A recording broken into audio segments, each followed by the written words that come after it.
Today I'm going to harness up the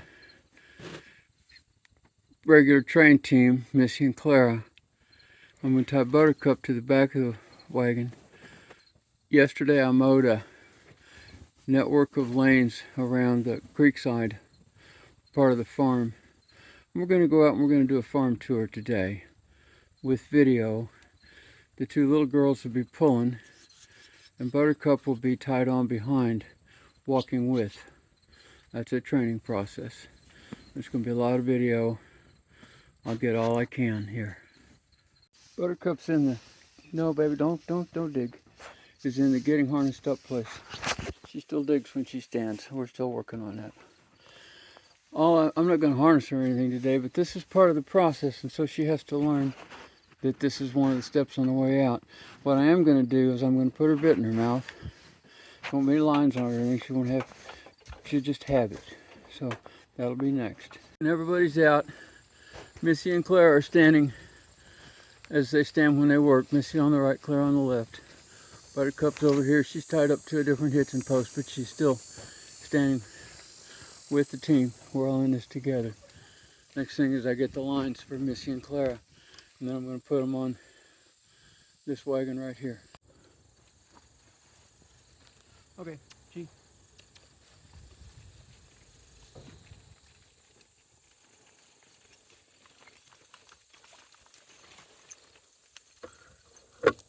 Now,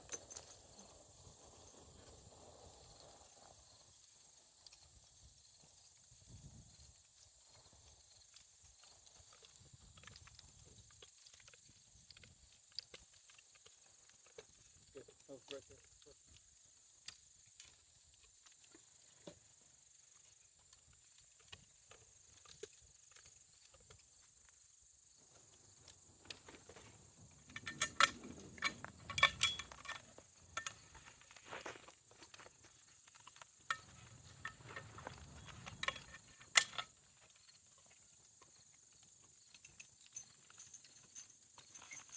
You're right there, Clara. You're good.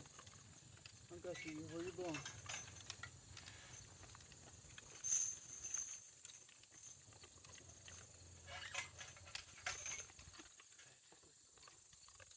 Baby, good girl.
Okay, there we are. Nobody's tied up but Missy.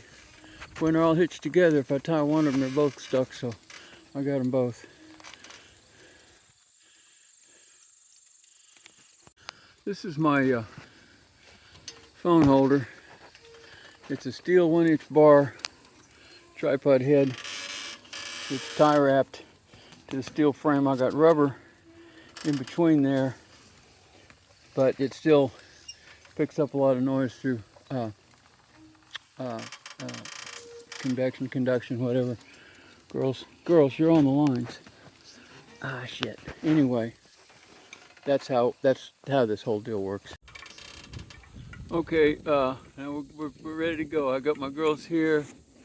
I got my Buttercup back there. I can't see what you're seeing right now, so that's just, I'm guessing you can see her. But I'll use other systems in a little bit.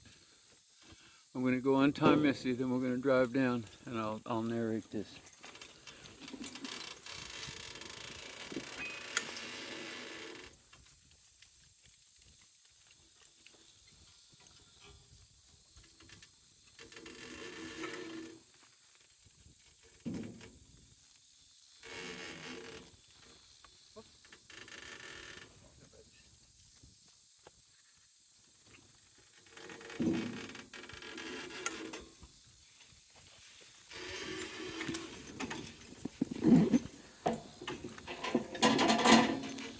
Okay, come back here. Come back.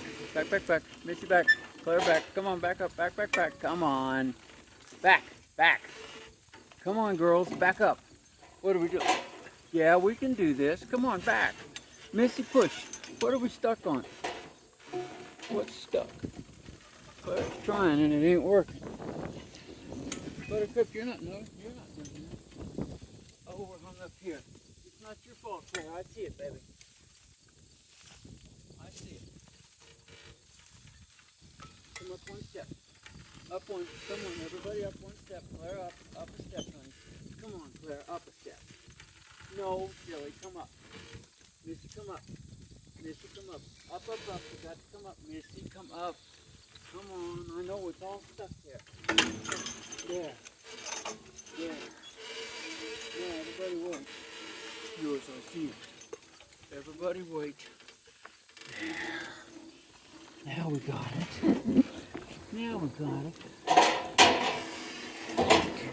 Alrighty, now come back. Just a little. There we go. Now G. Okay, now what we're going to do here, this is the driveway. Runs from the barnyard to the road. We're going to go down the driveway. Then we're going to turn on the road. When we get on the road, home place side will be on the viewer's right, and Creekside will be on the viewer's left. And the tour we're doing today is Creekside. Home side is 10 acres, and Creekside is 18 acres and lays on both sides of the creek. We're only going to do, well, we're going to start on near side.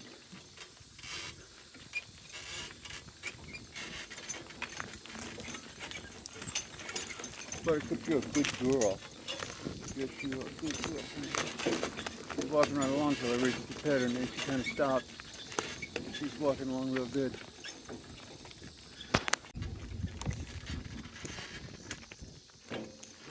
Nah, this is the way, Claire. I know. This is really hard when I'm trying to drive and work the camera at the same time.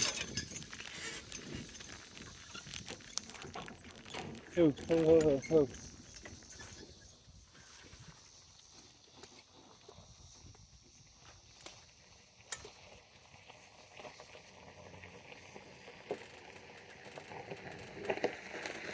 How you doing, Jeff? I'm doing good. Thank you. Okay, gee.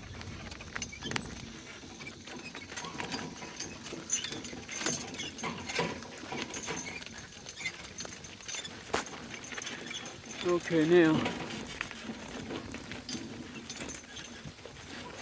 that's Creekside over there. That wood line you see is right there in the woods.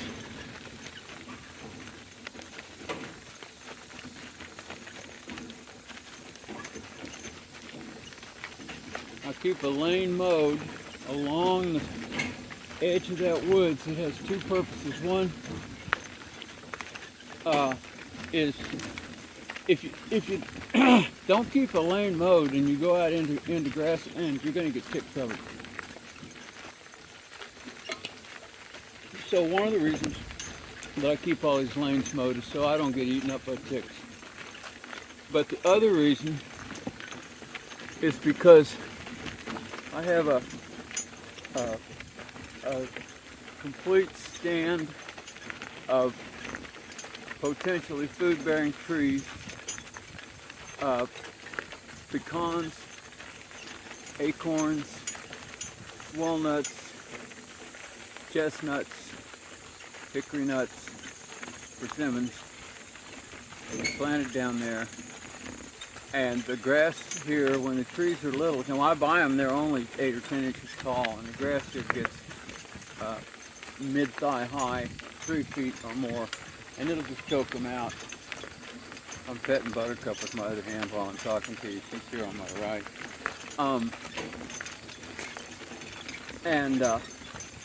Plus I mow. Mowing is a critical part of my management system. This over here, I've just mowed this in the last 3 days. And as we go on this tour, you'll see what I mow, why I mow, what my objectives are when I mow. I mow around things, for instance, that I want. But I mow things that tolerate mowing. Grass just loves to be mowed. So I like to keep grass out here. So I mow it because that gives it an advantage over time.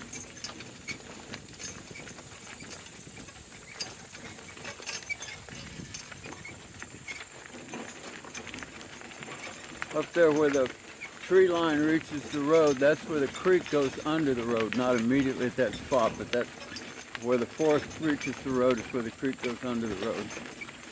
And right there, that's a stand of elderberries. They're naturally occurring, but they're also cultivated there. That is to say, I cut down things that compete with them to give the elderberries a better chance. A few years ago, the county road department poisoned my elderberries, and we had a big fight. I wound up in handcuffs, but they wound up paying me for new elderberries. So, okay, now we're turning onto the property.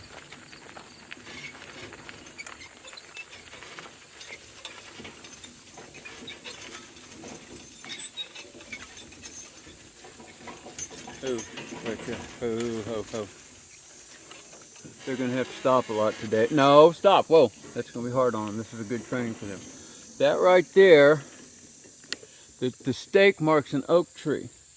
The undergrowth around it is predominantly wild violets.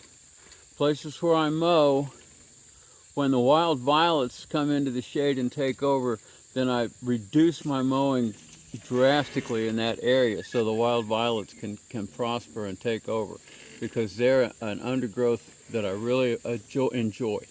They're not weedy, they're particularly beneficial. That stick right there, that's a mullein plant. Mullein is a beneficial plant. It's a medicinal herb. That tall stalk on the top is also a self-refilling bird feeder. You can see from here that the mow line doesn't go all the way to the woods. I mow portions so that I've always got areas that are unmowed, and that's to provide insect cover, bird food, and things like that. So the mowed part moves around the farm over the season. I'm going to show this mostly to the creek for a while, to the riparian woods, as we go along here. Okay, girls, walk up. Up, up. Go, walk.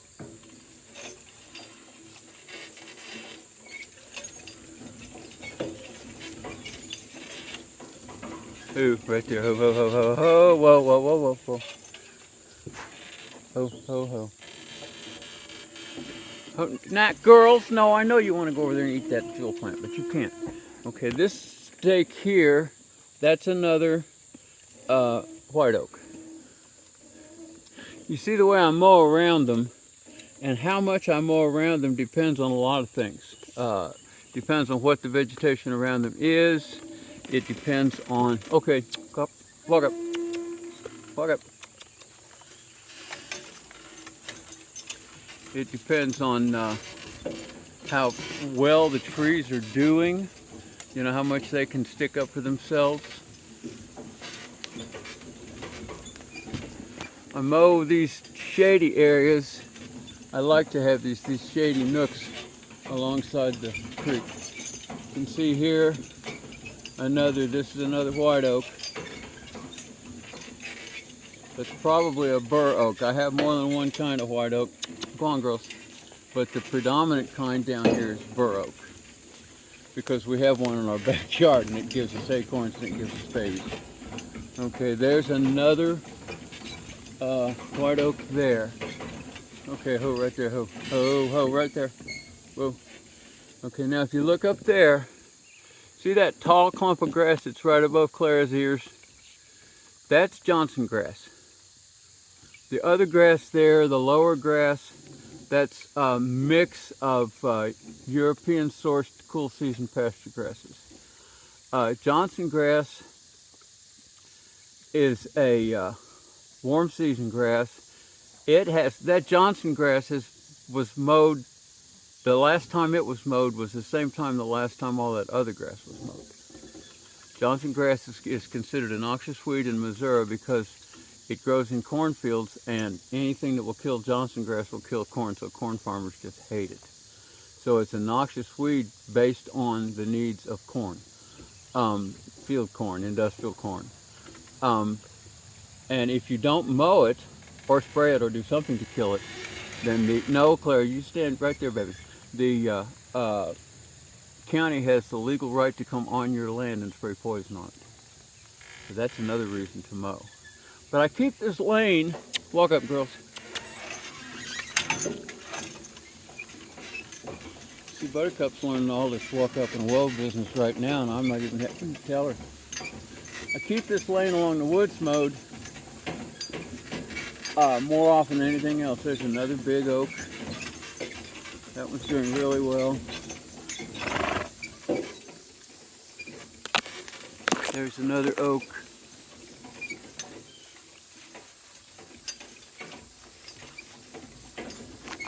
Oh, gee, a little leg, baby. Gee. Okay, I'm going to put them up there in this oak tree and let them graze on oak trees. They love that tree. They eat that. This spot here, I've shown you on other videos, the spot where I put brush in the creek to act as a leaky low-grade imitation beaver dam to slow the flow. And this is one of the main spots, and that's part of the reason I chose this spot is just because this is a spot where the creek came right up to the very edge of the woods. Most of the places as we go along the woods, the creek's back 40 or 50 feet from us. This spot, the creek came right up to the edge of the woods and gave me access. That big, tall, bushy looking weed right there, that's a giant ragweed. That's an obnoxious plant, but I can't reach it with the mower. It's over the hill, so I'm just leaving it be. But like that one there, right there, that's one of the sunflower family. And it'll have yellow blooms, and the bees will like it, so I wouldn't mow it if I could reach it. So it all depends on what's there. This is a red oak. Red oaks have pointy leaves, and white oaks have smoothly lobed leaves. The girls are particularly fond of this red oak, so when I bring them down here to work, I always just bring them in here, and I don't have to tie them up because they'll stand there and eat that thing all day. So, and it grows back, so I mean, it's just like permanent free food. Okay, Clara, hop, baby. Hop. Come on, honey, hop, walk up. There we go, that's my babies. Now, I just mowed this lane last night. I mow it regularly, it grows back fast. Okay, I'm passing another stake already. You can't even see it, it's too soon. It's another white oak. Okay, I got 2 stakes right here.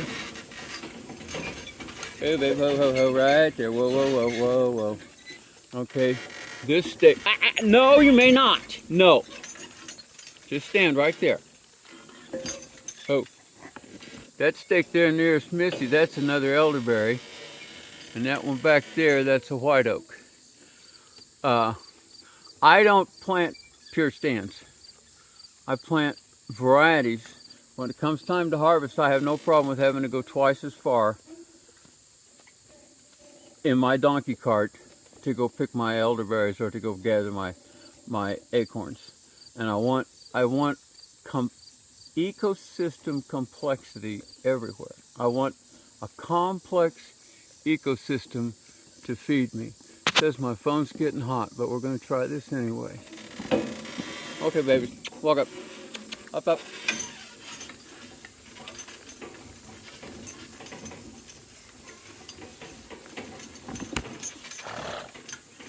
Oh, well, that's all right. There's that Johnson grass again. Now up there to our left, there's a row of stakes. I hope you can see them. That's one of my, what I call Keyline swales, and that's a row of planted food trees and brushes. A lot of it's hazelnut, elderberry, chestnut. Along this other side, the whole way, that right out, whoops, wait a minute. Ho babies, ho babies, ho babies. Woo, right there, all right, perfect.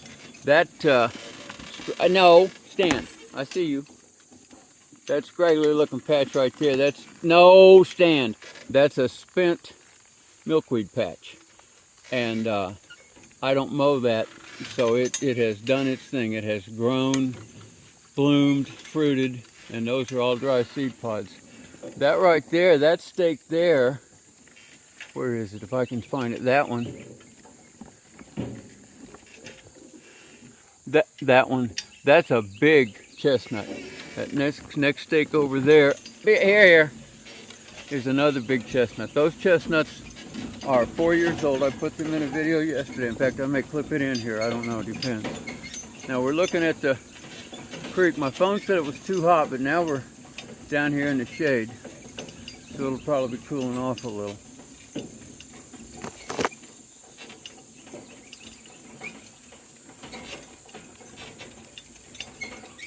Ooh, girls, right there. Whoa, right there. Whoa, whoa. I know you'd love to get up there, and I'm not letting you. Hold on.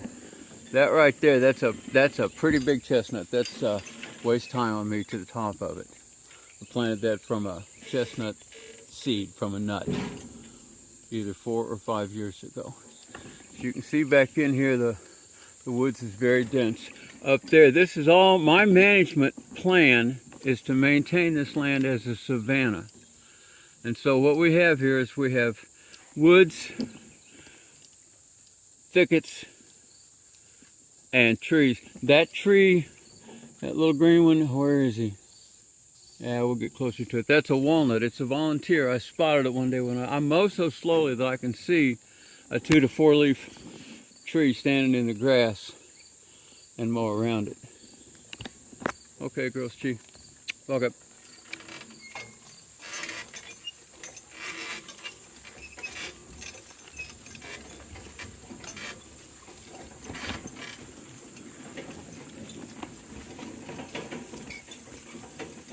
All that rose color that you see out there on top of that grass, that whole field out there is about 1/3 by density of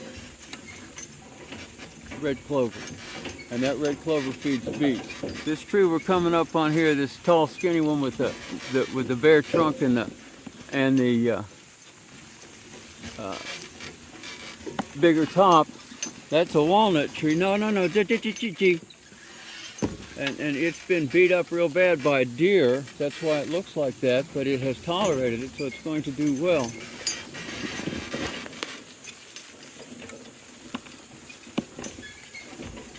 You'll see big old clumps of Johnson grass everywhere we go. Right there in front of us, a big one. Every place where there's a clump of grass that's way taller than anything else, that's Johnson grass. This here, that's some milkweed that I mowed around. Ah, G, Missy G.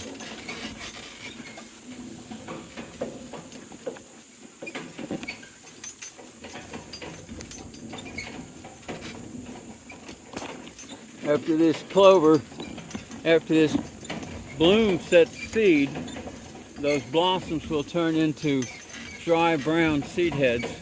And then when that happens, I'll come out here and mow them, and that'll scatter that clover seed all over the land. When I mow at this time, I strictly chop and drop. That is to say, I mow it and leave it. Ooh, right there, whoa, whoa, whoa, whoa. Whoa, No, baby, just stand right there. Okay, that right there, that's a hickory. Don't know which one of the hickory family it is. I got that from the conservation department. That's at least 2 years younger than these chestnuts, but it's done better. It's prospered. Of course, it came as a bare-rooted seedling, and a chestnut started as a seed.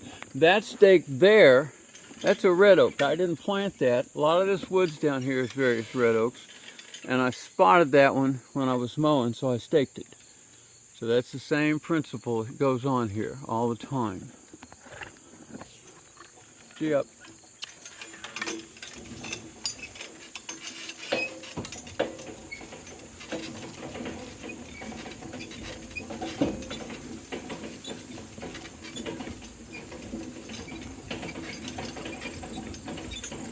Whoa, right there. Whoa, right there. Whoa. All right. Walk up. Go ahead up. You can eat that.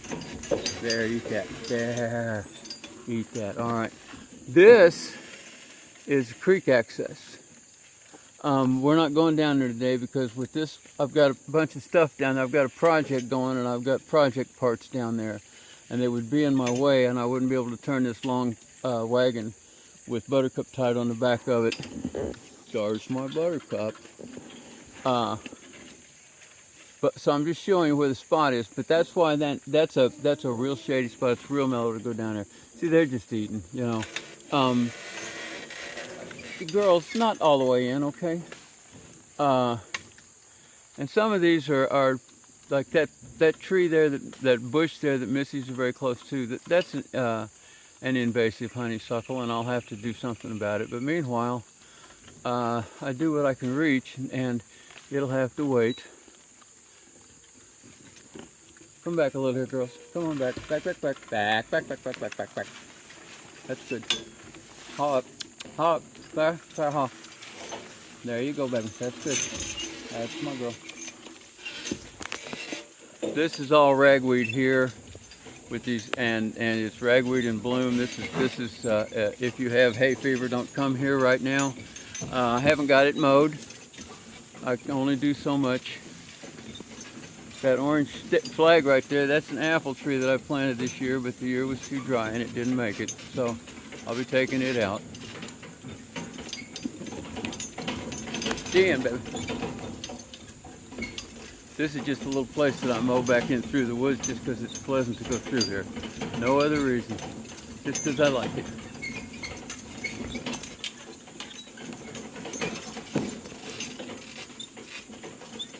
These, what's a red oak and a white oak, there's a lot of different species. You know, there's like pin oaks and black oaks and all overcup oaks and all this stuff. But I'm not very good at being that detailed with my knowledge, so I refer to them mostly by their family, which is the red oak family and the white oak family. That orange up there, that orange strapping, this is a building that needs repaired, but I don't have enough strength and I don't have any helpers. So it just has to wait until I get helpers, because I'm old and I'm not going to get any more strength. Okay, whoa girl, well alright, you can go up there and eat that.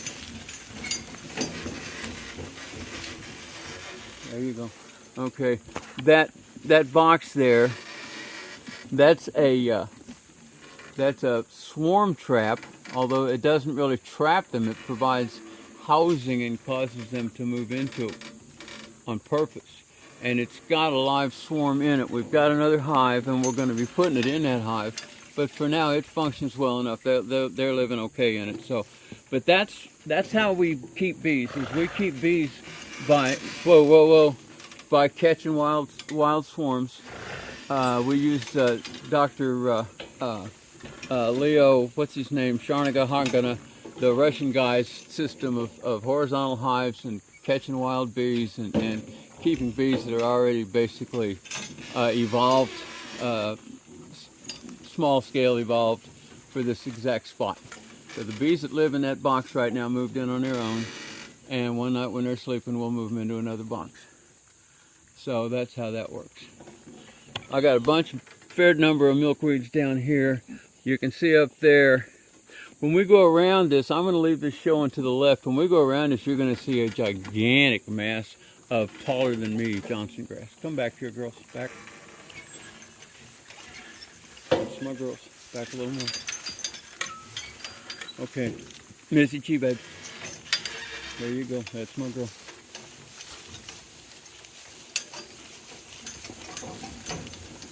Always call to the animal who's going to be leading on a turn. So if it's a haw, I call Clara, and if it's a G, I call Missy.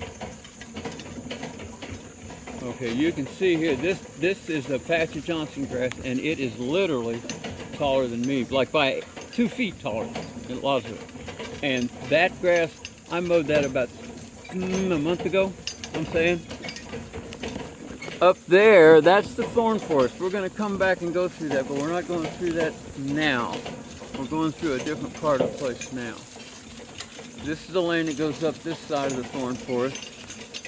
As we go up here, you'll see that I just mowed this lane last night, so all this what's laying on the ground in front of us was that tall yesterday.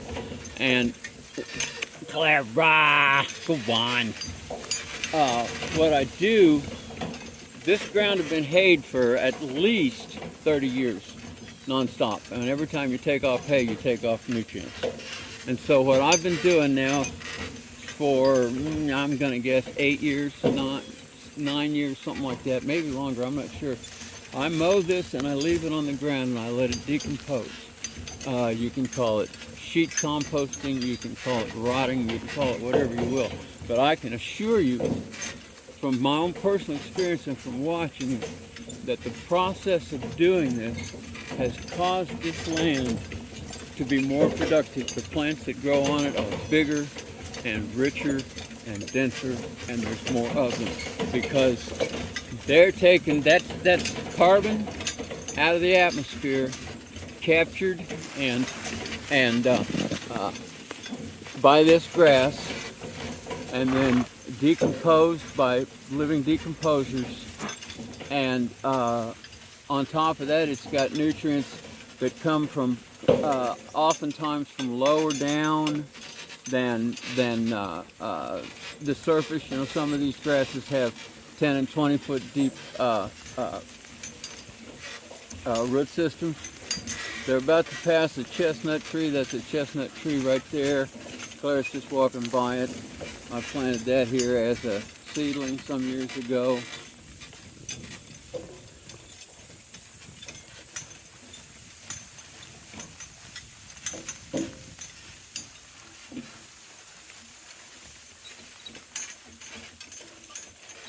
Oh, right there. Whoa, whoa, whoa, whoa.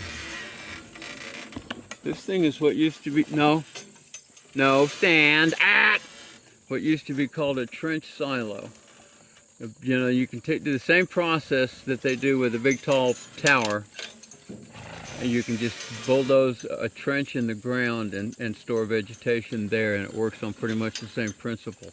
But it's been a long, long time. It was long before I ever saw this land that was already growing up in trees. And I've also put a lot of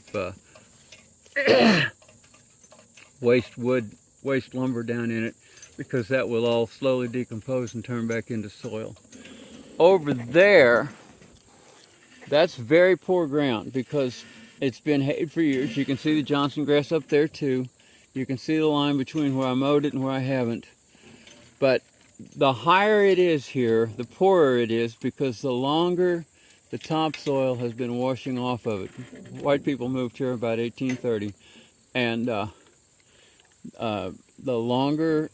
higher it is, the longer the topsoil is washed off, because it washes across the lower ground. Some of it settles out. So that up there is very poor.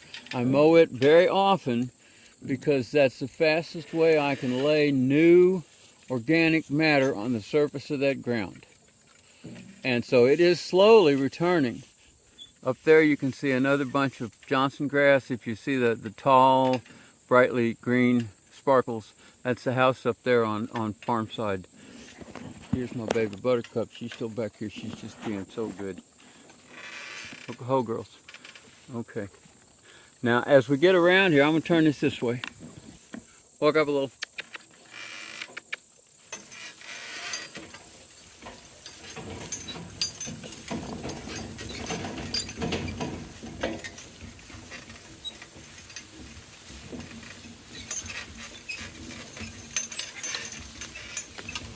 Here, right there. Ho, ho, ho. Okay, that is a persimmon thicket.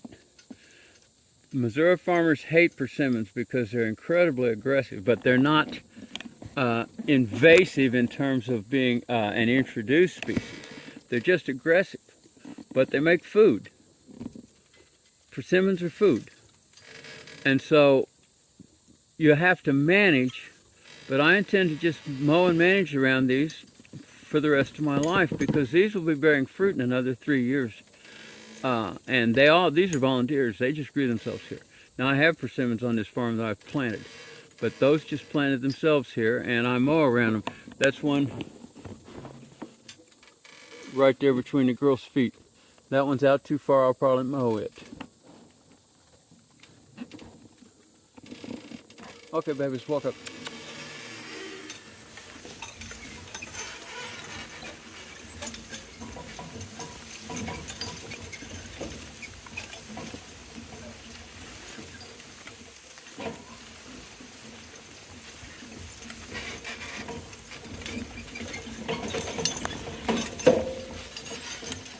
Pull.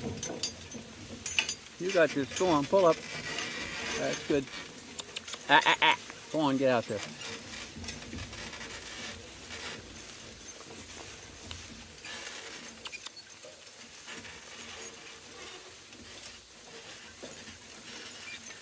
Now I've got these swales that I've mowed or plowed. They're just a shallow ditch, and they're parallel to the horizon.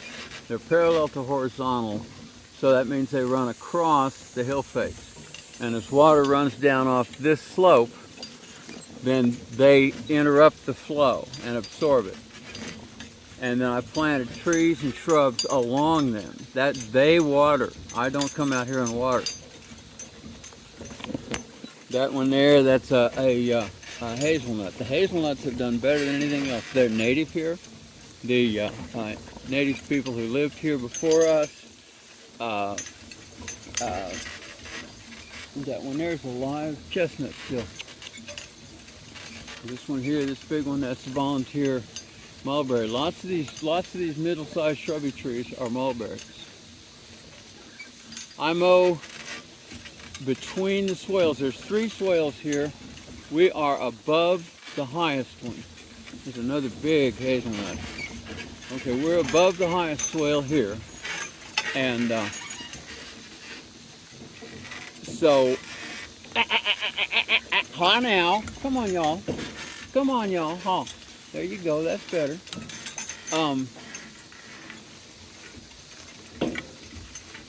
There's 3 on this slope. I doubt you can see them down there, but there's 3 rows of stakes. And everything that I've shown you so far might be planted along these swales. Of all the things I planted up here, though, back before Gloria started to die, the very first year,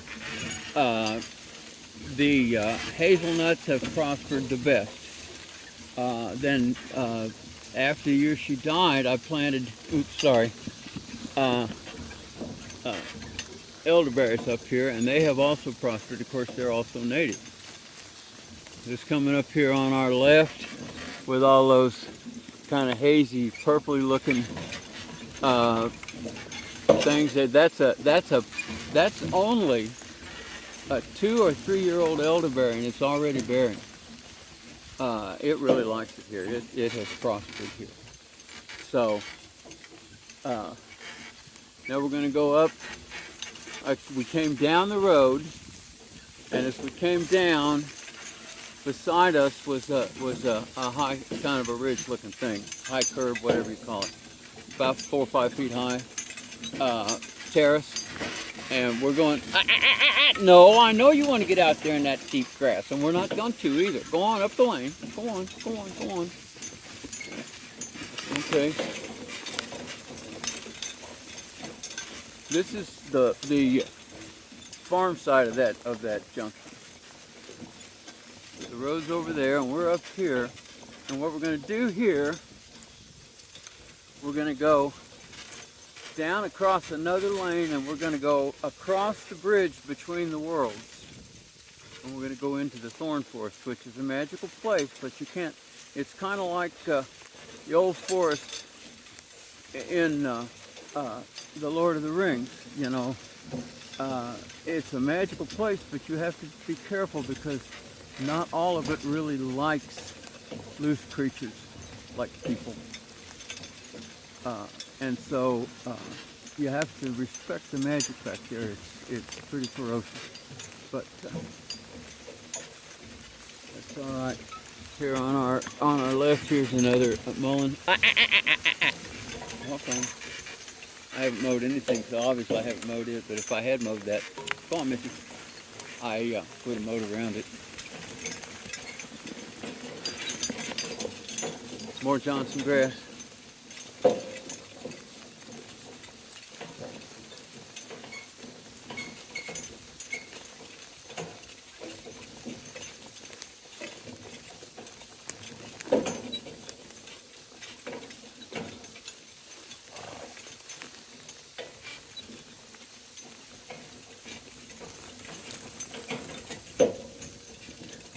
See, babe. See, up. There you go. You can tell this Johnson grass here really well. It's Johnson grass really likes high temperatures and high CO2 atmosphere. So it's like, you know, we're selecting for Johnson grass and then bitching about having it. You know, you could make a hell of a lot of hay off this land if you let it grow up in Johnson grass. And, you know, we all worry about, you know, well, what are we going to do when it gets hot? Well, if we got any brains, we'll eat things that like hot because we ain't going to have any other choices. It's either that or just eat air because, you know, the things that like cool aren't going to continue to grow. So, you know, we can, I mean, what I do out here is I just plant everything I can think of that's edible. And then what grows, I reward it and plant more of it. I mean, you know, we're not going to be able to go on eating what we have eaten. That's just not one of the choices because we've screwed that system up. We broke it, you know, and so something's going to grow here. I mean, it was a lot hotter when the dinosaurs lived here and something grew here. Lots of stuff grew here. We just have to be real and encourage what wants to grow here. Now there's a little pond over here to our left. It's ancient, it's washed out. It doesn't hold any fish, it's too shallow. It holds turtles, frogs, and crawdads. But it holds life, and I've been building back up this dam here this year because it was washed clear out. So it'll hold more water next time it gets rained on. This is the old original pond dam, and I call this the bridge between the worlds because this is when we leave the Savannah and go over into the thorn forest.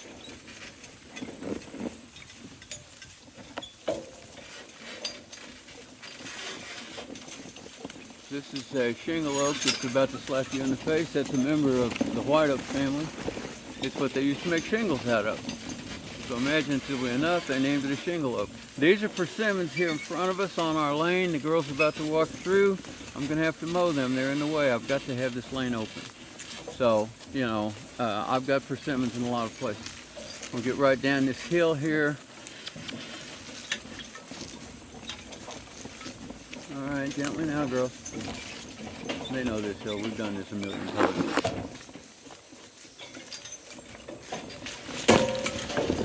Easy, easy. Okay, ho, right there. Ho, ho, ho, ho. Okay, that's a persimmon right there by Clara. That's a little one there. These thorny things, these are a honey locust. They, well, yeah, you can eat that. They are a ferocious early field, early pasture invader. Early stage of, oh, come on, brain. Succession, natural succession to woodland. And the reason they're back here is because I lost track of this ground when I first married Gloria and forgot I was supposed to be mowing it. Back up, girls. Come back. Look at that Buttercup. We're going back. Come back, girls. Back up. Come back. A little more. Come on. Back, back, back. You can do this. Come on. Back, back, back. You can do this. You can do this. Okay, now G sharp. G real sharp. Listen. Real sharp, baby. That's good. Okay.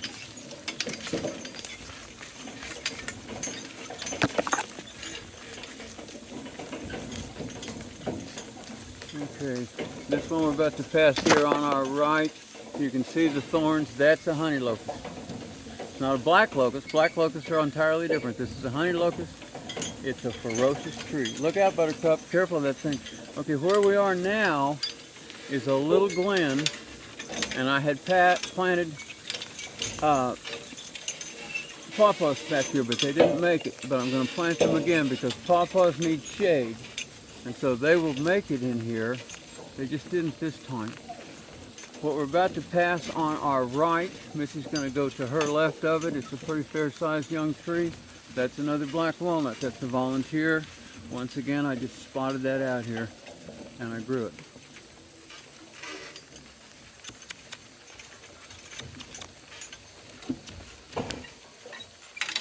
These plants, these trees, these honey locusts, left to their own devices, will grow branches all the way to the ground.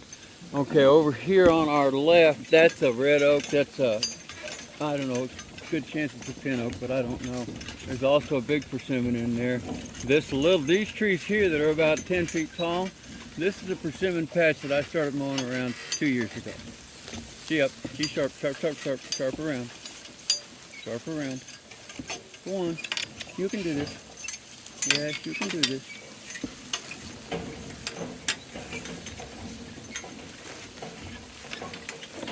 When I first discovered this place back here that I had lost track of and let go so bad, everything on the ground, all this grass, that was all knee-high poison ivy. And I've mowed it into grass. So once again, the theory that you can create wilding by just not mowing, that theory doesn't work. I came to the country with that theory. I proved absolutely, to my certain knowledge, that it doesn't work. So I'm inviting you to take my word for it, but you don't have to. But I guarantee it doesn't work. Another old barn here that could be fixed if I had more help. You just need a community. You can't live like I do all by yourself and do it successfully. You need a whole community of people who will share the work. Many hands make light work.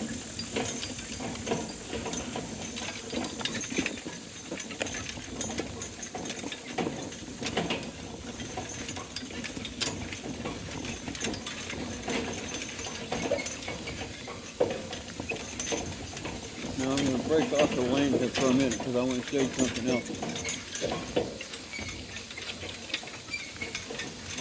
This is just an out of control thicket on my left. I haven't established control of that yet. So my term of control still has a lot of wild in it, but I like it to grow things that like me, you know. Okay, now as we go up here, and as soon as the girls make it around this bend here, this on your left, what the camera's looking at, that's a blackberry thicket. Sorry. Easy girl, easy girl, easy girl. Oh, right there. Whoa, whoa, whoa, whoa, whoa, whoa. That blackberry thicket bears. I haven't been harvesting it because of losing Gloria and not having the strength or the whatever it is, wherewithal to make it all good. But it does bear, and I need to do a little more studying on how to manage blackberries for a combination of best yields and best access, because it's really hard to pick blackberries once a thicket gets dense because it just gets real quickly. Oh, okay, you see that, good girl. Because of the thorns. So, okay, now we're gonna go up here and take another hole and go look at another piece. Okay, baby, see up, Mickey. This is the same lane we did earlier. This is a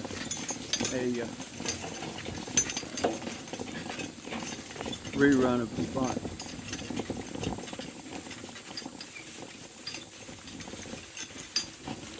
See, the county can't tell this Johnson grass is back here because you can't see it from the road. So it's less critical in terms of keeping the mad poisoners off my property. It's much less critical to mow this back here. But in terms of the land needing it for maintenance purposes, it does.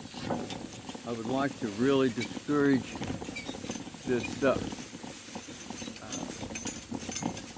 extremely aggressive growth of Johnson grass and have, it'll just choke everything else out. And as I keep saying, what I want here is I want complexity.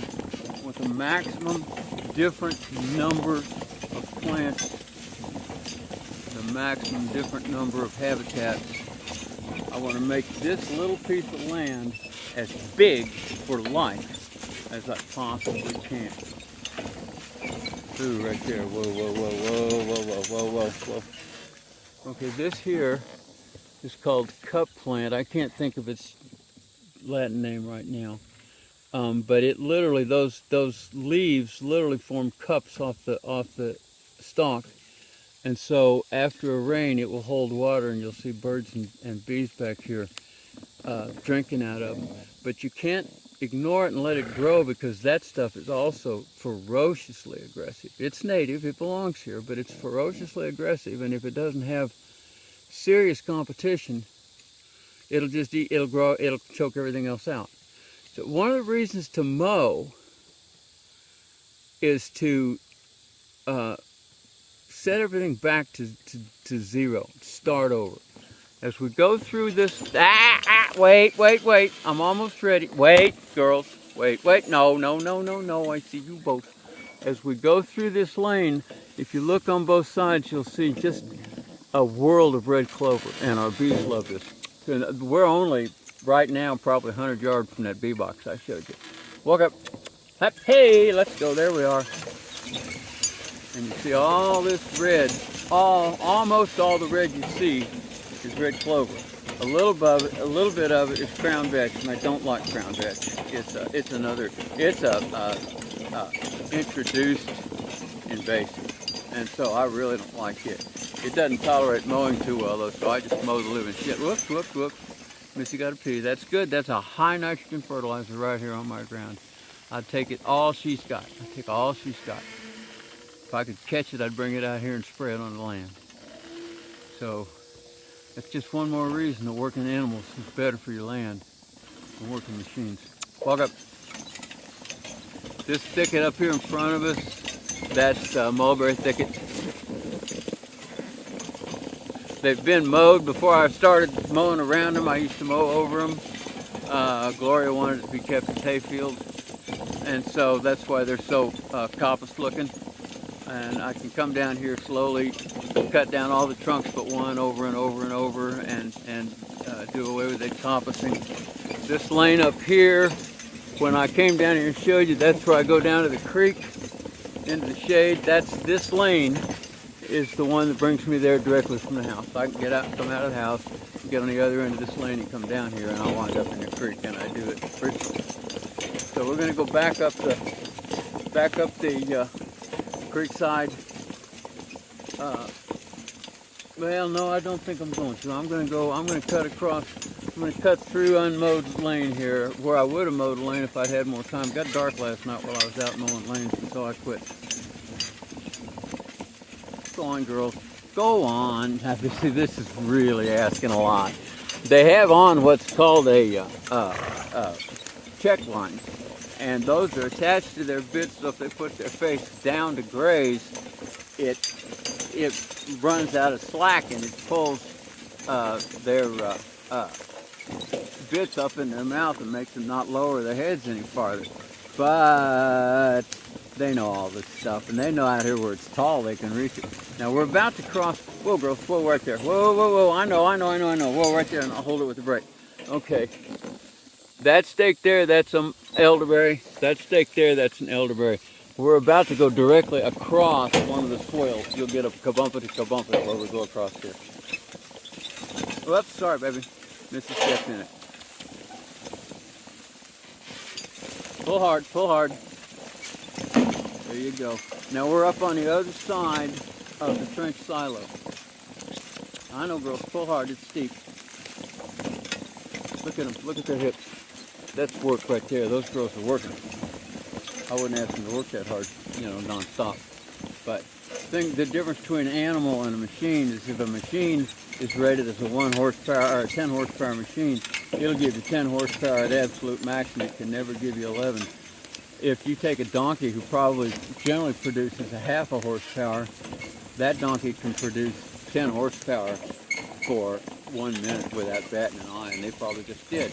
So this is another reason that animals work better than machines, is because they have normal work pace, and then they have let me give this all I got pace. It's been a really dry summer. That's a lot of why the little pond's so low. We're coming up on a little pond again. Flora said she'll have a bite off of that antelope. Now this is the route that goes above this little pond. I have some dreams and plans about ways that I will probably increase the total water capture of this spot and storage, not wildly but moderately. I've also got swales along here, and I don't even have any plants with them, but the swales are intended to catch the ground, the water, and get it in the soil so that it goes slowly into the pond instead of rushing into it overland. So it's all, you know, as we create all these droughts and floods, it becomes, go on baby, skip. It becomes much more important to manage water. What we really need, and I've said this for 5 years, probably once a week at least for 5 years, we really need beavers in every single creek in the wet parts of North America, because that would do more to halt flooding, to recharge groundwater. I mean, beavers, I can't believe we're too stupid to put beavers in the land. Everybody's out here sniveling and whining and saying, oh my God, what are we going to do? We're going to run out of water. Well, God damn it, get some beavers. I mean, that's what they do. They run for nothing. They're made out of atmospheric carbon.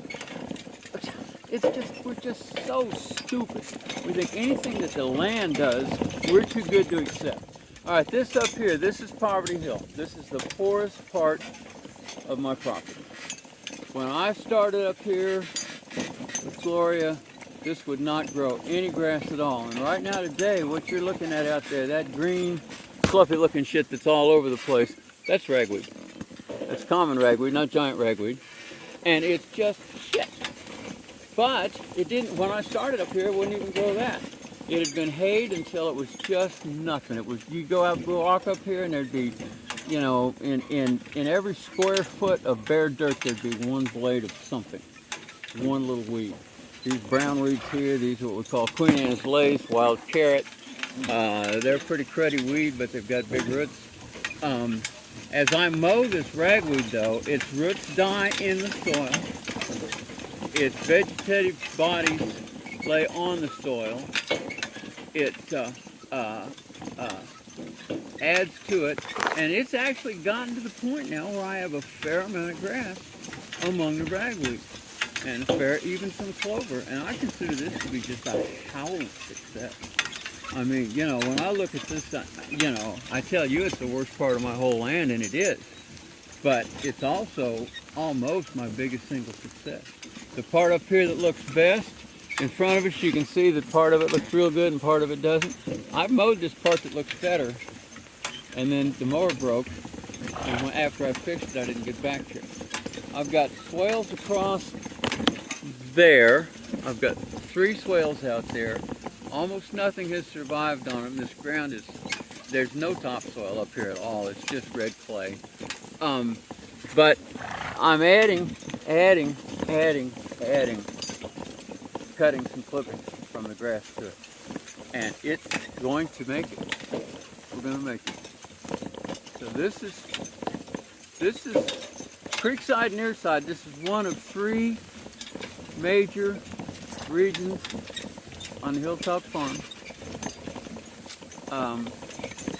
And what we have been over is in the neighborhood of, I'm going to say, 10 acres, maybe 11, no more. And this could produce just incredible incredible quantities of food. This land could be producing tons of acorns, hazelnuts, chestnuts, hickory nuts, persimmons, apples, pawpaws. This mulberry, we just have no idea. We talk about, oh, if we can't grow corn, we'll all starve. Fuck. Give me a break. So this is, okay, that right there, go on babies, go on. That's the corner of the home 10, and that corner of the home 10 contains an apple orchard. It contains an almond tree, it contains pecan tree, and it's just a little dab. If we had any sense, Hannah raises goats out there, and they're just cute as the dickens, and they go, meh. You can see them out there. And they don't conflict with the apple trees. You know, the apple trees can stand them. We didn't get any apples this year because a friend came over and helped me do some just deeply aggressive pruning because they needed it so bad. And then we had a early thaw and a late freeze and all this shit to go together. And so we don't have any apples this year. But you know, if you got enough different food growing on your place, then every year you can eat something. You know, this idea that we have to somehow just grow, you know, 5 grasses and 3 beans or we'll starve to death is just stupid. Missy.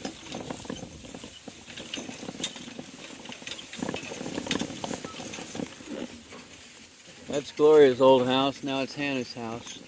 Gloria was so private when she lived here. She just hated for me to ever show people a video of that house. She didn't want anybody to know. Hannah's much more open and welcoming, and so you do all right. It's different. I miss Gloria. I love her deeply and intensely. But nobody lives forever, and you have to go. You have to take the life that you're given, and you can either make something worthwhile out of it, or you can waste it.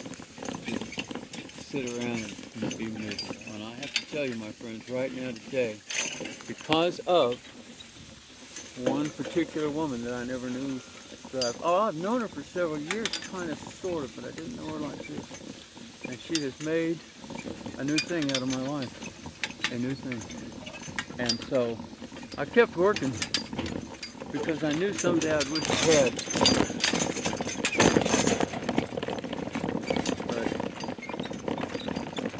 But my life is good right now today. I want you all to know it.